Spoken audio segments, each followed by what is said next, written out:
Hi guys, welcome back. If you're new here, then welcome. Don't forget to subscribe, and if you're a subscriber, then welcome back. So today I'm here with my boyfriend again. If you've watched our other video, then you'll know who he is, you'll know our story, whatever. So today, this video has actually been requested before, and we're just here to talk about how Matt deals with my mental illness, mental health, however you want to put it. So yeah, we've got some questions. We're just gonna answer them and just speak about it, really. What we, baby? You're ready? Okay. So the first one. What did you know about mental illness before you were with me? I didn't know much about it, but I knew that it was out there, if that made sense. Yeah. But I'd never come across it to. You've never come across anyone who has a mental illness before? No. I feel like because you're male, I don't really think across like male friendships it's really discussed that much. Like it's more of like this whole stereotype that men are meant to be men and not really talk about like mental health. Like it's not really a thing that's really discussed. I think it's getting better now with more awareness, but do you reckon that's why you've never come across it before? Yeah, but because I feel like if one of my mates was to have had it, it wouldn't be spoke about. Yeah, exactly. That's true. It just, I just feel like shit or something. Yeah, we're not like an in-depth thing. Yeah, that's true. Were you aware that I suffered with a mental illness when we were friends or like when we worked together? Nope.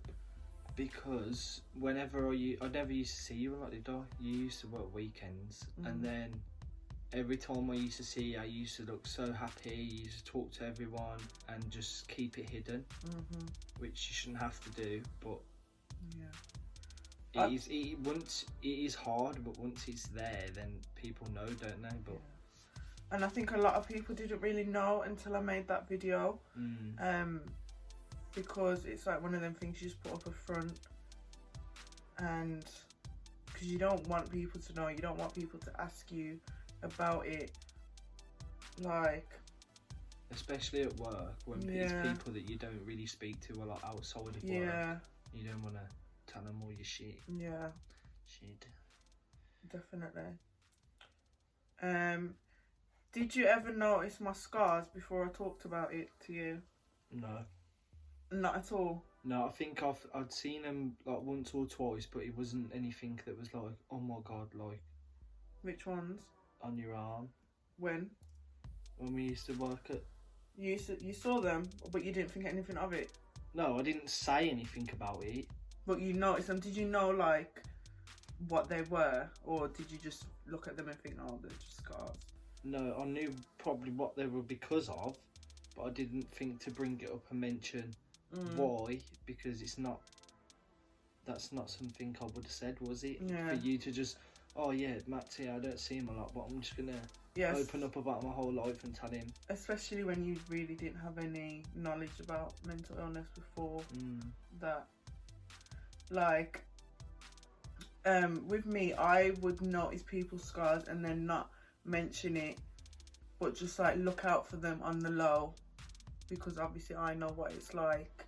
And I feel like when you have scars, you notice other people's scars and you're more aware of like what they are. And I feel like I tend to do that, but then not really speak about it. And I feel like maybe that's something I should do more, but it's very scary to like open up about that sort of thing. So yeah. What about the ones on my body?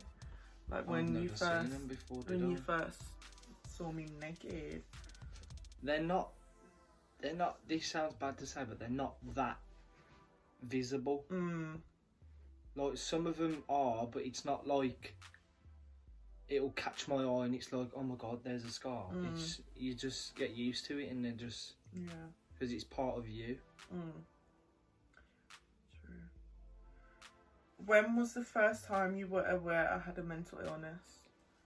It was after we first got together, when you was at home. Was you working that day? No. So I'd come home from work and you was at home, but when I got back, he wasn't at home. So did we live together at that point or no? Not officially. I was here pretty much every night. Yeah, you was here all the time. Yeah. And then I'd come back and I'd come into the room and I thought, oh, she's obviously hiding from me or something. And I messaged you saying that I'm home now, but you wasn't.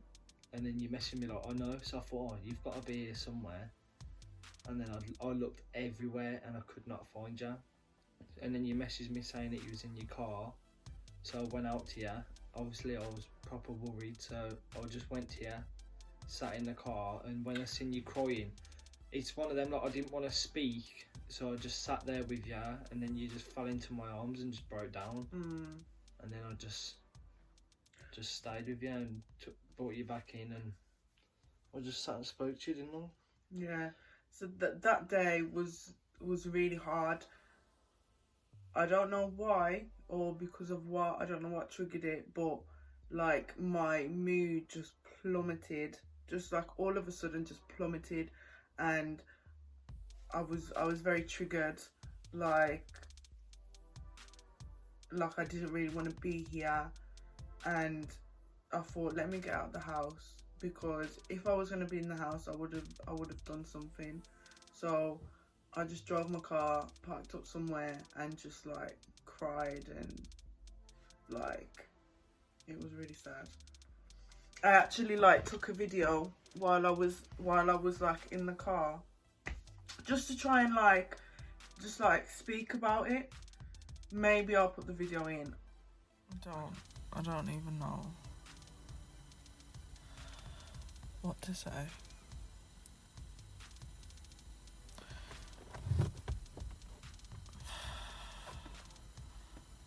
I don't know why I'm making a video right now, but I'm just making one.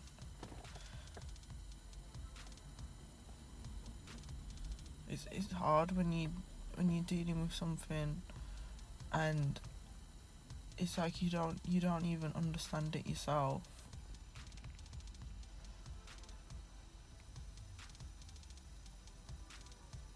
I just had this like wave of like sadness.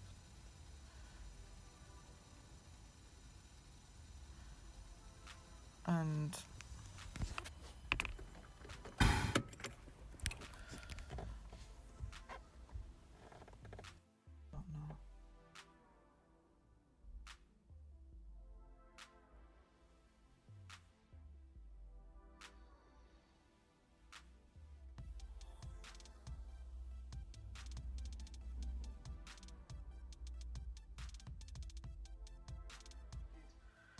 but I just couldn't express how I was feeling.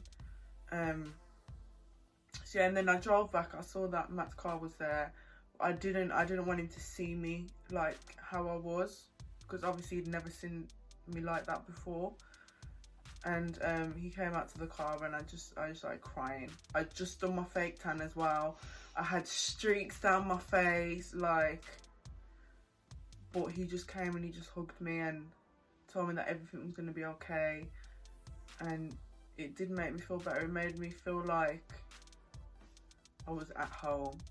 I feel like that was probably the moment I thought, like, I love him, because like you just made me feel so safe and so secure, and like you didn't judge me or anything. Yeah, but what's the point in me judging? If I was to have come out and be like, oh, what are you doing? Just shut up and stop crying and get in the house, that would just make you feel worse. Yeah. Even if it isn't that bad of an issue, just me sitting there with you, what's the point in making it worse? What's the point? Yeah. I'm not saying what's the point again. And I remember the next day I must have messaged you this long message like, I'm sorry you had to see that. Like, if you don't want to deal with this, then like I won't be mad if you want to like cut it off here, because this is something that I'm probably gonna have to deal with for the rest of my life, and if he wants to be a part of my life, he will have to deal with it as well. So I gave him that like choice to like walk away now, because I know how if you're with someone with mental illness, it affects you as well as the person who has the mental illness. So I didn't want him to feel like he had to stick around just because. But yeah, you said, don't be stupid. I'm here. I'm gonna be here for you forever. Whatever.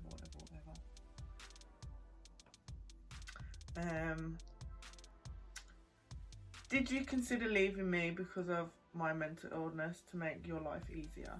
No, my life's easier now than it ever has been before anyway.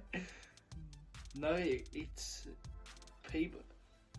Every person has something that they have to deal with in life anyway, so regardless of what it is, like I feel shit sometimes, but I don't suffer, but it's one of them, like when I'm in a bad mood,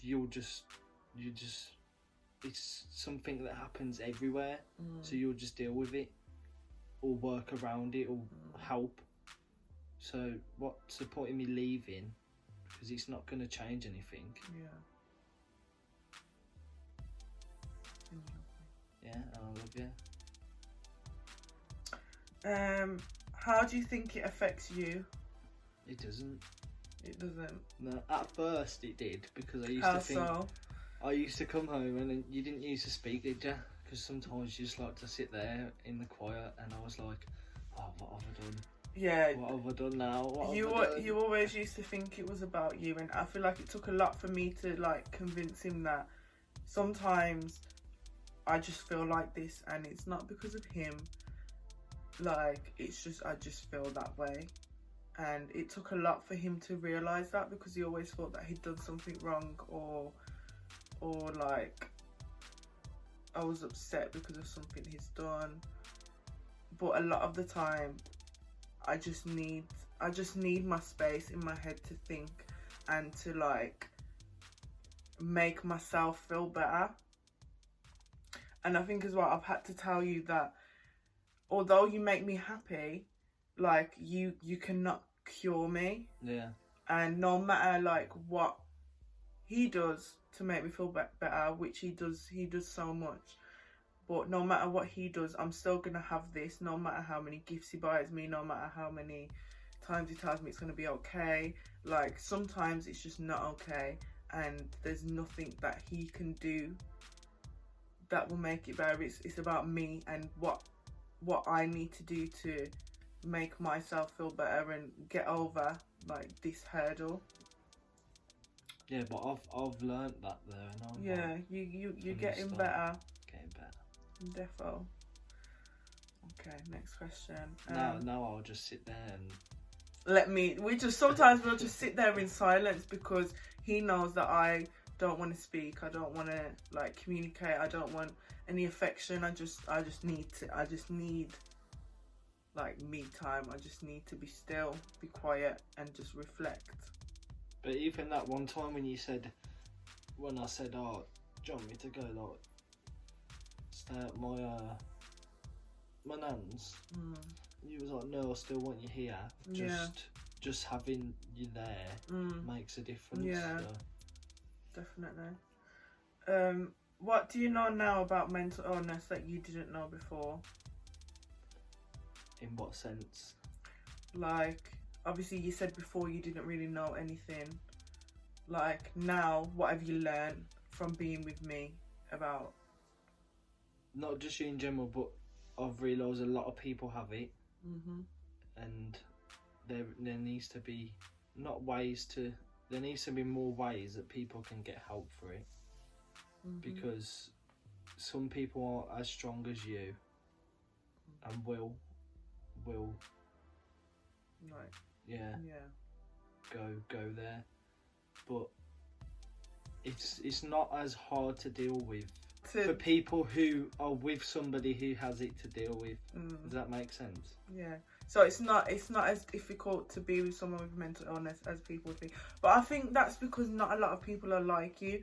Not a lot of people are in touch with their emotions. Like, you'd need to be in touch with your emotions to be with someone who has a mental illness, because it takes a lot to deal with those emotions. And I feel like you've got to be selfless as well, and let the other person be selfish with themselves, and if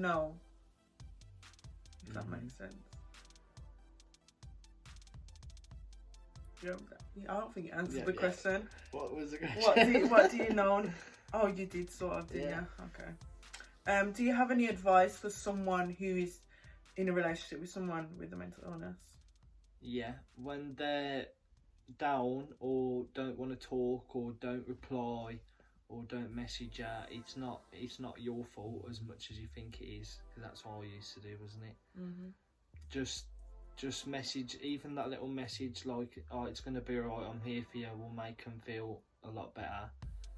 And then just sitting with them and just waiting for them to like come to you or to speak to you about it. I try not to bring it up.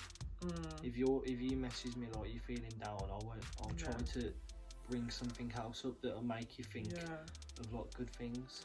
Like what I'll do now is, which I've never done in any of my other relationships, like say if we're not together and I'm having a bad day, like I'll just message him and say I'm feeling sad today, just so he knows that I'm not like in a mood with him or anything like that, just so he's aware and like can know not to be like, what have I done? Yeah, because sometimes when I come home I can be a bit energetic, so it makes me... That is an understatement. It prepares me to just come in and I think, right, I'm just going to sit there with her instead of bouncing around the room with the cat. Yeah.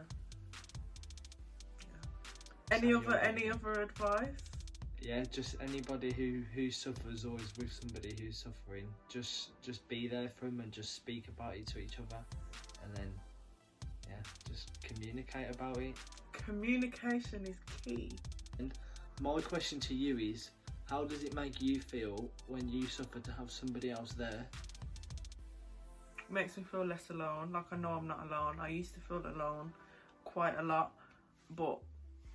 and I think also as well, because I've spoke about it openly, like I know that there's other people who feel the same, and it's made me feel better.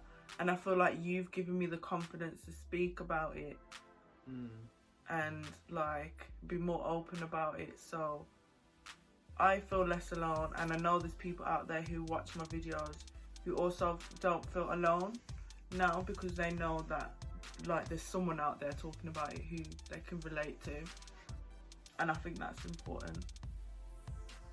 If any of you are suffering with any sort of mental illness, then my DM's are always open, so pop me a message. My Instagram, Twitter and Facebook page is an intro and outro, so message me on any of those platforms, and just don't feel alone, because I'm here. And I'm sure you've got people around you who are willing to support you. You've just got to take that first step and communicate with people, and it will make you feel better. It's scary to talk about, but you never know who else could be suffering, and they just might need a friend like you who also suffers to relate to and help them. So yeah. I hope you guys enjoyed this video. If you did, then don't forget to like. If you haven't already, don't forget to subscribe. Join the family. Yeah, but where's Marley? Oh, Marley's not here, so no Marley in today's video. He's being a bit anti. But yeah, comment, like, subscribe, and I'll see you in the next video. Bye bye.